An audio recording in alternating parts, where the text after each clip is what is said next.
missed any of these spectacular lighting plays across the sky over Georgetown, parts of Region 3, Region 6, and 10, chances are there will be a few more opportunities to see nature's awesome power by way of thunderstorms before the end of the current mild La Nina conditions affecting Guyana. Residents of Georgetown on September 8 last experienced Mother Nature's raw demonstration of potential destruction that it can rain down on Earth, with deafening peals of ear-splitting thunder and terrifying flashes of lightning. Many filmed the nature's writings in the sky, with shared images begging the question, was that in Guyana? Meteorologist Linda Niles of the Hydromet Service Ministry of Agriculture says that while the lightning and thunder was spectacular and for many alarming, it is a normal phenomenon for this time of year and occurs quite often, though not over densely populated areas, as is the case this year. Now, on the 8th of September, that was what precisely occurred. We had at the surface, to the mid-atmosphere, you had high levels of relative humidity, but there were no systems to produce thunderstorms.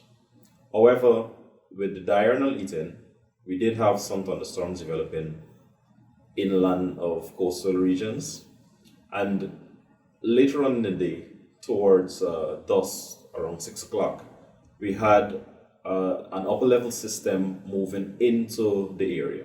Now, this system was moving first from the east towards the west, so the thunderstorms were traveling in that general direction.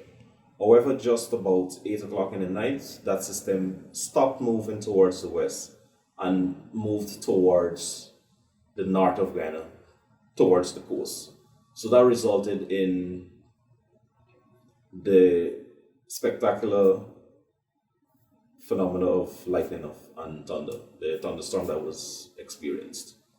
Now, this phenomenon is not new. This time of the year, it would normally occur, although we're in the dry season, it would still occur. Last year, we had the case of one such storm affecting Linden in Region 10. So it's nothing new. It occurs every year, but it was just that this time it occurred over a population center.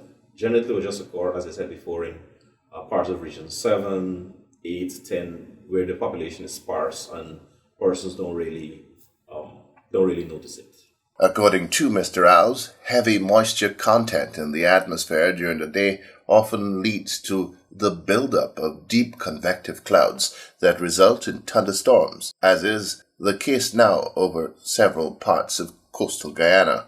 He explained that for the thunderstorms to form, basically two things are needed: deep atmospheric moisture and a forcing mechanism.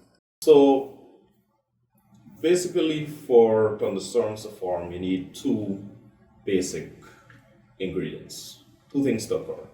You need deep atmospheric moisture, in other words, high relative humidity from the surface to the mid to upper levels of the atmosphere, and you need a forcing mechanism.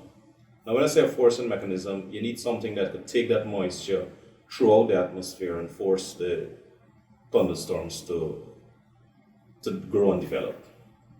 Now, the forcing mechanisms could come in the form of a tropical wave, the intertropical convergence zone.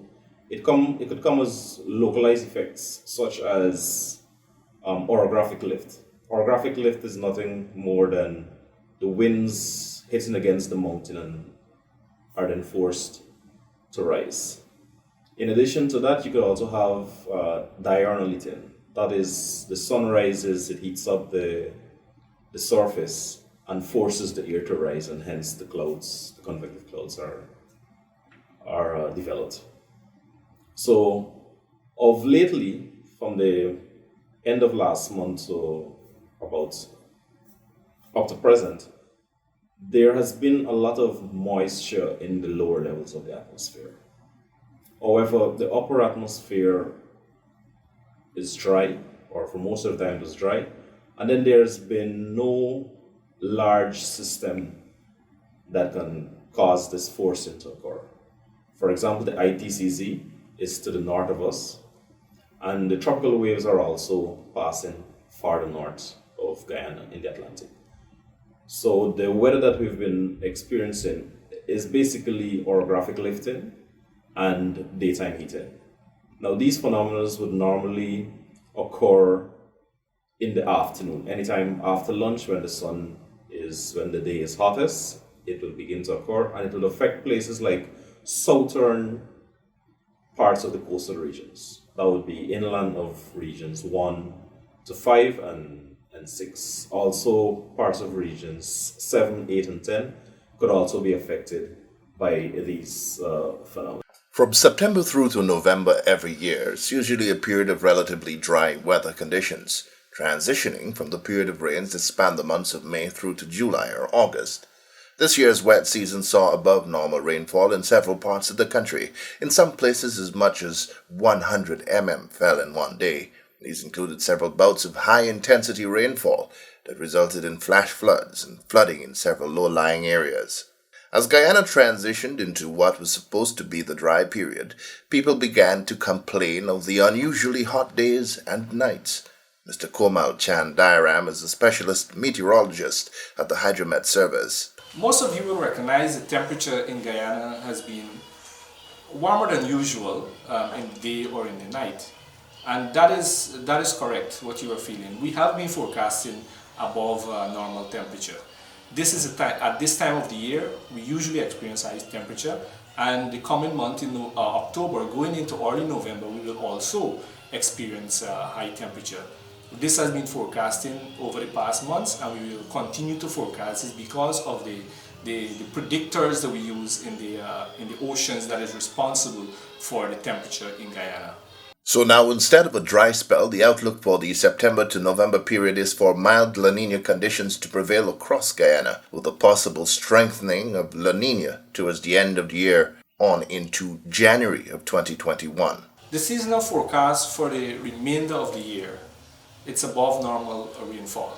You would know that this time of the year we are in the longest dry season, and the dry season usually lasts until mid-November.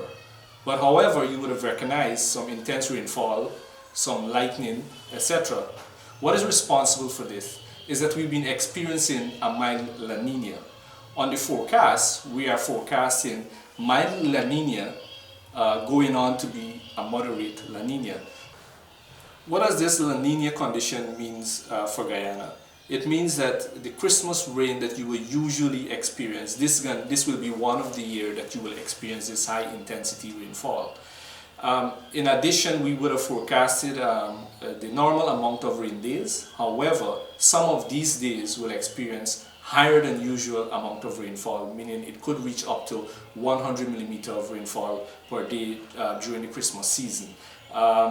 This means that we will probably experience some flash floods and landslide where it usually can occur.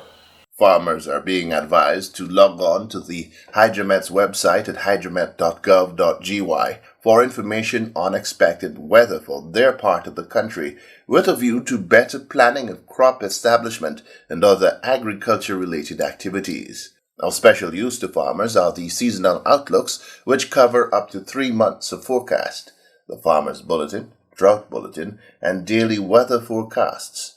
The role of the Hydromet service of the Ministry of Agriculture is now taking center stage as farmers are being urged more and more to practice climate-smart agriculture in the execution of the business of agriculture in Guyana.